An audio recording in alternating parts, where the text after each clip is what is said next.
ভোর 5:30। অ্যালার্মটা বাজলেই মনে হয় আর 5টা মিনিট ঘুমিয়ে নি, কিন্তু নার্স লাইফে স্নুজ বলে কিছু নেই, উঠে পড়তেই হয়। আর তারপর যদি আবার একা থাকো। আমার সকালে উঠে প্রথম কাজ হচ্ছে নিজেকে মেন্টালি রেডি করা। আজকে ডিউটি কেমন যাবে জানি না, কিন্তু একটা পজিটিভ মাইন্ডসেট নিয়ে দিনটা শুরু করি। সকালে উঠে ফ্রেশ হয়ে গেলে হাফ ঘুম উড়ে যায়। সকালে স্কিন কেয়ার করে নিলাম, কারণ নিজের সাথে সাথে স্কিনটাকেও তো রেডি করতে হবে পুরো দিনের জন্য।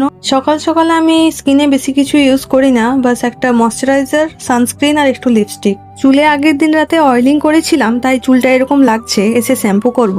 ব্যাস রাতের বেলা ভেজানো চিয়া সিড ওয়াটারটা নিয়ে নিলাম। আর টিফিন কিছু বানানো হয়নি আমার, বাইরে থেকে কিছু একটা খেয়ে নেব। And I am ready for another morning duty. জানি আজকে অনেক পেশেন্টের সাথে দেখা হবে, কেউ হাসবে, কেউ কষ্ট পাবে। আমার চেষ্টা থাকবে সবার জন্য বেস্টটা দেওয়ার। এটা আমার ডিউটি শেষে বাড়ি ফেরার সময় নেওয়া ক্লিপ। তো চলো, দেখা হচ্ছে পরের ব্লগে। ভালো লাগলে অবশ্যই লাইক করে দিও। সবাই খুব ভালো থাকো, সুস্থ থাকো, টাটা।